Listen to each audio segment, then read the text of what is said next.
Tiago, e você conversou com a advogada de defesa da vítima, do Daniel Alves? Eu conversei com ela minutos antes da gente entrar no ar aqui.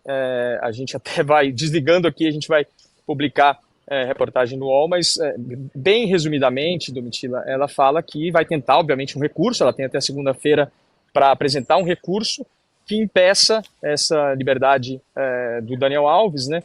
E, sobretudo, o principal que ela dizia era que nada mudou desde 2023 para cá. Aliás, uma coisa mudou. O Daniel Alves, antes, ele era acusado e agora ele é condenado em primeira instância, né? Então, na avaliação da acusação, né, da acusação particular, nesse caso, e também na avaliação do Ministério Público, pelo que a gente soube, essa decisão de ontem não faz sentido porque a única coisa que mudou dos recursos anteriores, quando foram negados pelo risco de fuga, a única coisa que mudou até agora é que agora existe uma condenação já em primeira instância, né? Então, juridicamente, né, não apenas a advogada de acusação, como também representante do Ministério Público, outros colegas jornalistas que têm muito mais experiência do que eu nessa cobertura de judiciário, ninguém entendeu muito bem a decisão aqui, e esse é um dos questionamentos aí dos próximos dias, tentar entender exatamente o que o Tribunal de Barcelona viu de diferente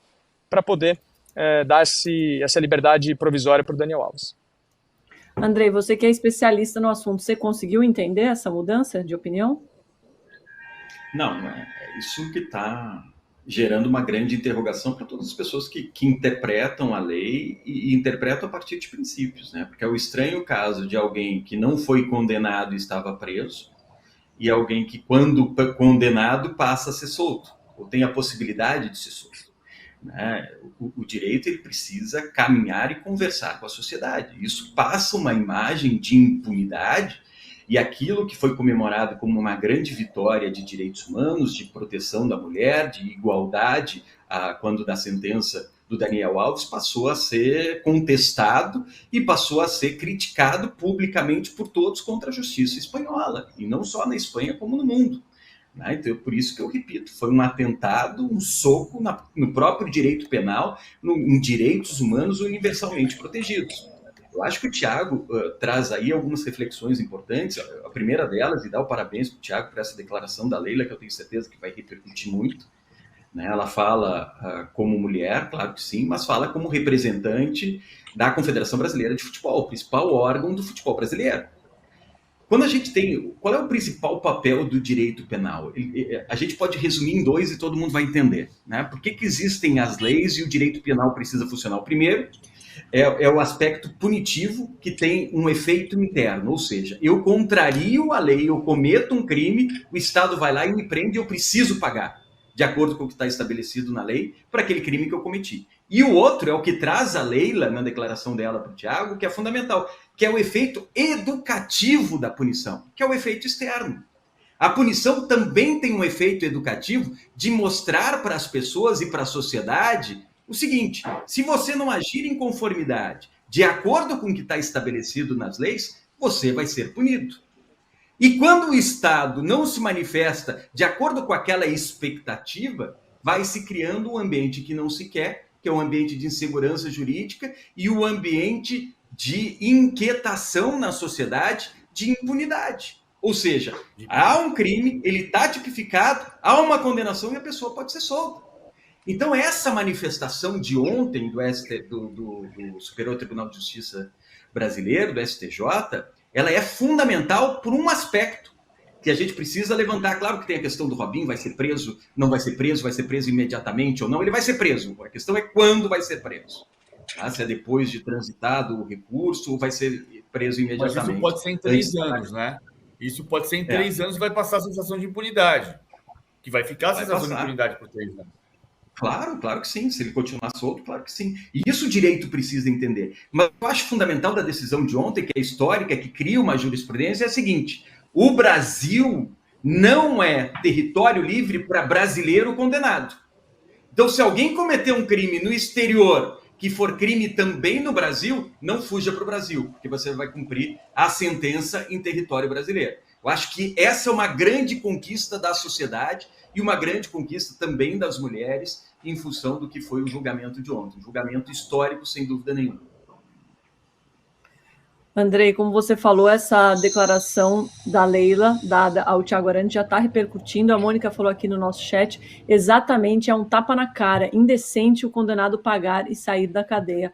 Concordo com a Leila, concordo com a Mônica, e queria saber, Thiago, para a gente ir já encerrando esse assunto e falar um pouquinho de seleção brasileira, se você conversou com outras mulheres ali, não só né, da delegação, mas na Europa, né? Como é que as mulheres por aí receberam essas notícias? Conversei, Domitila, ontem com algumas mulheres, né, colegas, jornalistas, tem muitas amigas aqui que cobrem exatamente o judiciário, né, e elas me ajudam a entender muito também, me ajudaram a entender muito da lei do Daniel Alves durante toda essa cobertura do caso do Daniel Alves, que já vem aí já de 15 meses, né, de trabalho. É o sentimento de indignação e basicamente o que mais incomoda, né, é essa precificação da liberdade. A gente sabe que não é só o fato de o cara ser rico e poder pagar, porque existe esse ajuste de acordo com a renda de cada um. Isso é importante a gente falar, mas não é o ponto mais importante, né? O ponto mais importante é realmente essa precificação da liberdade nesse caso, e é isso que incomoda, né? O Daniel Alves foi... Alô? Oi, fala. Só falar uma coisa.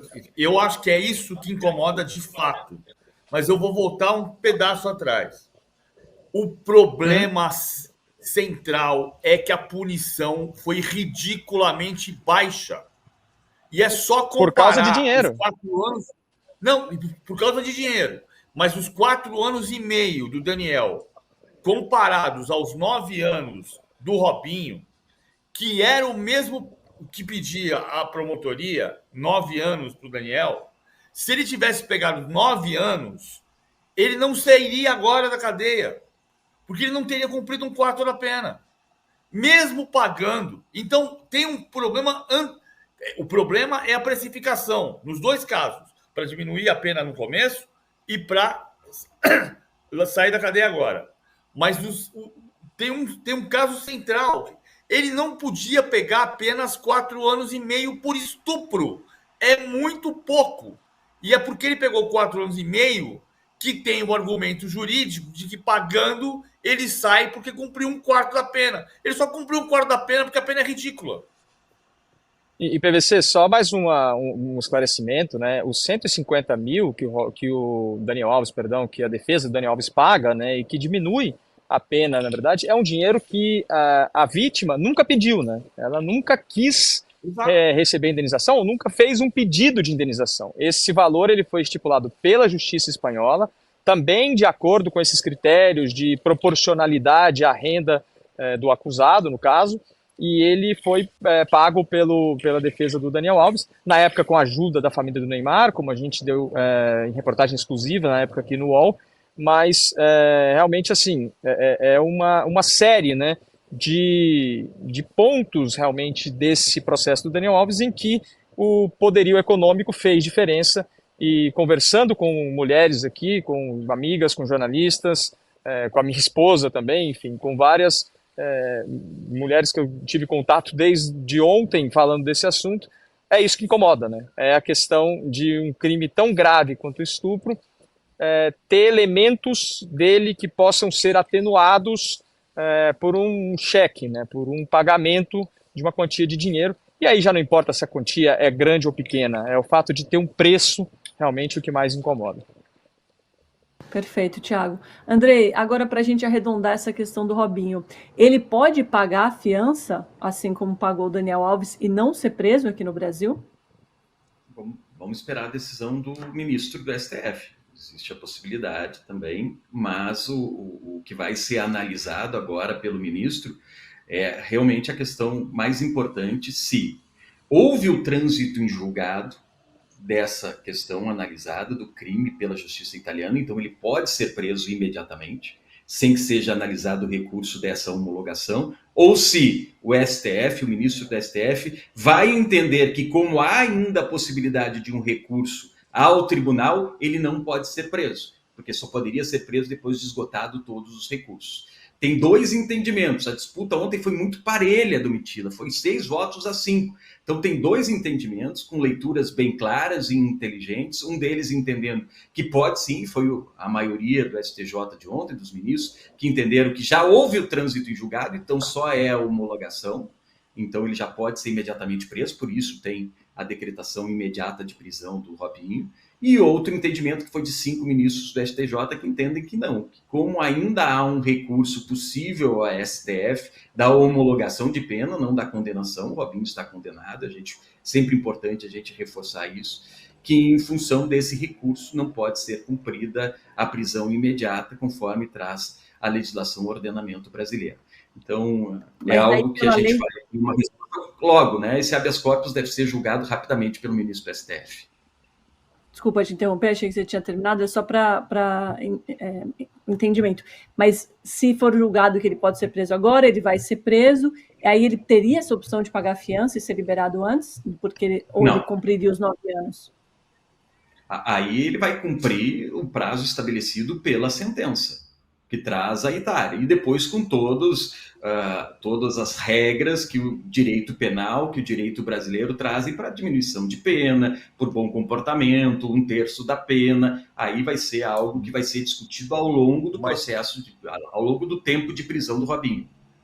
Mas essa figura da indenização para diminuir o tempo na cadeia, na legislação brasileira, não existe igual. Não existe, não existe como na Espanha, não. Para diminuição de pena, não. Perfeito. Andrei, muito obrigada pelas informações. Sigam o blog Lei em Campo para você ficar bem informado sobre essas questões jurídicas, que são muitas, são difíceis, ainda bem que o Andrei vem aqui explicar para a gente. Obrigado, isso, Domitila. Muito legal conversar com vocês, com o PVC, com o Thiago. Vou ler a tua matéria agora. Acho que é muito importante essa manifestação da Leila. E eu estou sempre por aqui, né? Só o André entrar em contato que eu vou conversar com vocês, que é sempre um prazer. Não é a minha área de direito penal, mas eu conversei com especialistas da área para poder conversar com vocês sobre tudo isso que está acontecendo. Mas eu acho que vai muito além do direito penal, né, Domitila? Vai muito, como o PVC trouxe, que é uma questão de educação, do esporte se envolver para mudar uma cultura. É uma questão de proteção de direitos humanos, de proteção da mulher, de igualdade, que por mais que as pessoas entendam que a gente está num ambiente igual, ainda não é igual. E muitos desses fatos ainda acontecem sem a pessoa ter coragem de se manifestar. É um ambiente que ainda é um ambiente violento, ainda é um ambiente perigoso para as mulheres, a gente precisa mudar essa cultura. Então vai muito além do direito, é um comportamento de toda a sociedade. Obrigado aí, Domitila, um beijo para ti, PVC, Thiago, bom trabalho para vocês. Obrigada, Andrei. Sobre essa questão da igualdade, né? Leia a coluna da Alicia Klein, está bem interessante. Ela participou ontem do julgamento, participou não, né? Esteve presente no julgamento e ela explica um pouco a igualdade presente ali no tribunal. Tiago, vamos virar a chavinha, como você falou ontem, e falar um pouquinho de seleção brasileira. Tem uma matéria interessante que você fez junto com o Éder Traschini, o Lucas Mussetti, o Igor Siqueira e a Thalita Vespa, de um golpe que o Richarlison sofreu. Explica pra gente essa história. Pois é, Domitila, o Richarlison, no primeiro dia de atividades aqui da seleção brasileira, na verdade no segundo dia, terça-feira, a gente vai se perdendo, os dias são às vezes muito longos, muito intensos, né? Mas na terça-feira ele deu uma entrevista aqui falando que tinha tido problemas, que tinha tido uma fase muito ruim da vida dele, que ele precisou de terapia, a terapia salvou a vida dele, e a gente foi atrás, né, de tentar descobrir um pouco de quais foram esses problemas a que o Richarlison se referia. Os problemas são relativos à relação dele com um ex-empresário, enfim, a pessoa que morou na casa dele durante muito tempo, e essa pessoa, segundo a nossa apuração, segundo o que a gente pôde descobrir, e aí foram várias pessoas, né, envolvidas, como você disse, a assinatura da matéria é muito longa, são aí 5 repórteres envolvidos, a gente foi descobrindo detalhes dessa história. Por exemplo, não era repassada a totalidade de algum dinheiro, quantias em dinheiro que o Richarlison tinha direito, enfim, ele começou a se sentir ali traído, né, por um ex-representante dele, e realmente isso foi muito duro, né, para o Richarlison, foi um momento muito difícil da vida dele. Ele conseguiu ter essa volta por cima, também com ajuda psicológica no Tottenham, agora também na seleção. A psicóloga da seleção, a doutora Marisa, foi uma das primeiras a conversar, foi um dos primeiros jogadores com quem ela conversou, foi o Richarlison. Então, para ter todos os detalhes. É legal entrar na reportagem porque tem vários nomes, tem vários valores. Eu estou um pouco receoso de citar todos aqui e me confundir um pouco, porque são muitos dados aí que a gente apurou a várias mãos nessa reportagem do Richarlison, que explica um pouco também do momento do jogador que tem chances, inclusive, de ser titular da seleção brasileira. Disse no amistoso de Barcelona em junho do ano passado que a camisa 9 era dele, né? Ele fez aquela brincadeira, acabou pegando mal, foi vaiado em jogos no Brasil, mas ajuda a gente também, Domitila, a entender um pouco, né, o que passa na vida pessoal do jogador. Às vezes a gente critica e critica com justiça pelo que o jogador está fazendo dentro de campo ou não está fazendo, mas é interessante também a gente entender esse tipo de bastidores para ajudar a compreender por que um jogador de um nível A está numa performance de um nível B, né? Muitas vezes existem vários fatores que influenciam, a gente acaba não sabendo quais são, e essa reportagem explicando aí o que aconteceu na vida do Richarlison coloca um pouco de luz nisso, né? Ajuda um pouco a entender talvez por que ele teve um momento tão complicado na carreira no segundo semestre do ano passado.